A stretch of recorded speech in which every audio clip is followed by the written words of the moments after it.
আসসালামু আলাইকুম। Hello viewers, আমি নিয়ে আসলাম আজকে আরেকটি নতুন ভূতের গল্প। শেরপুর জেলার পাহাড়ি অঞ্চলে একটি আনসার ক্যাম্প আছে। সেখানকার লোক মুখে শোনা যায় রাতের বেলা সেখানে একপাল ছাগল ঘুরে বেড়ায়। কেউ যদি ওই ছাগলের পালের একটি ছাগল দেখে ফেলে তার নাকি মৃত্যু ঘটে। যা হোক, এই গুজবের কারণে পারতপক্ষে কেউ জঙ্গলের কাছে যেতে চাইতো না। আর রাতের বেলা তো নয়, কারণ রাতের বেলা শূকরের পাল খাবার খুঁজতে বের হয়। ক্যাম্পে একজন নতুন সদস্য এসেছিল, যে ছিল খুব জেদি আর একরোখা। সে ওই গুজবটা শুনে সিদ্ধান্ত নিল ও রাতের বেলা ওই জঙ্গলে যাবে আর গুজবটাকে ভুয়া প্রমাণিত করে সকালে ফিরে আসবে। সবার নিষেধ উপেক্ষা করে একদিন ওই সদস্য জঙ্গলের ভিতর ঢুকল। প্রচণ্ড আত্মবিশ্বাস আর সাহসের সাথে জঙ্গলের গভীর থেকে আরো গভীরে যেতে থাকলো। হঠাৎ খসখস করে বুনো ঝোপের ভিতর শব্দ হলো। সদস্য তার হাতের টর্চ দিয়ে ঝোপে আলো ফেলল। তাকে চমকে দিয়ে একটা মাঝারি সাইজের ছাগল চোখের সামনে দিয়ে দৌড়ে পালালো। ব্যাপারটাতে ভয়ের কিছুই নেই, কিন্তু তখনই ওই সদস্য আত্মবিশ্বাস চুরমার হয়ে গেল। তার সাহসের স্থানে চেপে বসল ভয়। পিছনে আবার খসখস শব্দ। সদস্য আর দাঁড়িয়ে থাকতে পারল না, সমস্ত শক্তি দিয়ে দৌড়তে লাগলো। ক্যাম্পের নিশানা ভুলে গেল। তার পিছনে তাড়া করতে লাগলো ওই খসখস শব্দ। সদস্য দৌড়তে দৌড়তে একটা ছোট লোকের ধারে এসে পৌঁছালো। কিনারায় একটা নৌকা বাঁধা ছিল। সদস্যের মনে হলো এই নৌকাটাই তাকে বাঁচাতে পারবে। সে নৌকায় উঠে বসলো।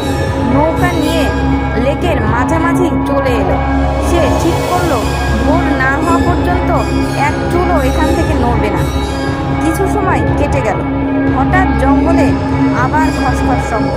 সদস্য ভীত চোখে তাকিয়ে থাকলো। শব্দ যেখান থেকে আসছে সেখানে জঙ্গলের ভিতর থেকে সাদা ফ্রক পরা একটা 11-12 বছরের মেয়ে বের হয়ে এলো।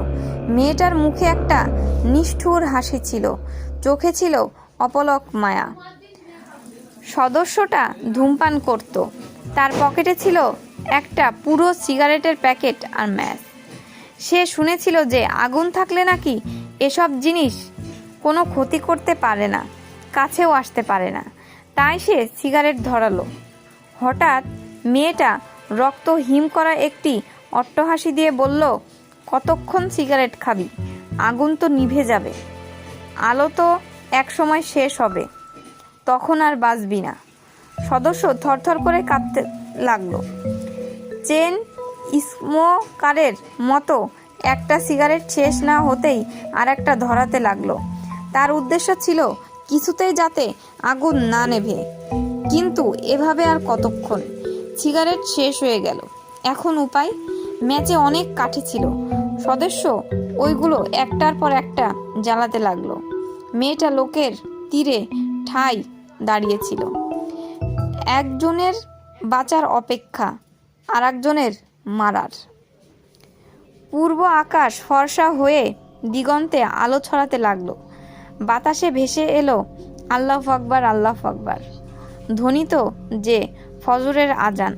লোকের পানি ভোরের তাজা স্নিগ্ধ বাতাসে ঢেউ খেলাতে লাগলো।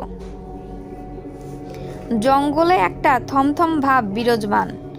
জীবন মৃত্যুর সন্নিক্ষণে দাঁড়িয়ে একজন মানুষ, আরেকজন অশরীরী। মেয়েটা চলে যেতে প্রস্তুত হলো। জঙ্গলের দিকে ধীরে ধীরে এগোতে লাগলো। হঠাৎ থমকে দাঁড়ালো। ধীরে ধীরে মুখটা লেকের দিকে ফেরালো। ঠোঁটে নিষ্ঠুর হাসি ফুটিয়ে বলল, এইবারের মতো বেঁচে গেলি, পরের বার আর বাঁচবি না। সদস্যের চোখের সামনে মেয়েটা অদৃশ্য হয়ে গেল। চোখে অপলক মায়া, কিন্তু গভীর এক দুঃখবোধ। সদস্য সূর্য না ওঠা পর্যন্ত লেকের পানিতে ছিল। তারপর নৌকা নিয়ে জঙ্গলের দিকে দিয়ে না এসে ঘুরে পথে পৌঁছালো আর অনেক কষ্টে ক্যাম্প চিনতে পারলো। তার আত্মবিশ্বাস আর সাহসের কিছুই আর অবশিষ্ট ছিল না। পরে তার আর কোনো ক্ষতি হয়নি, সে প্রাণ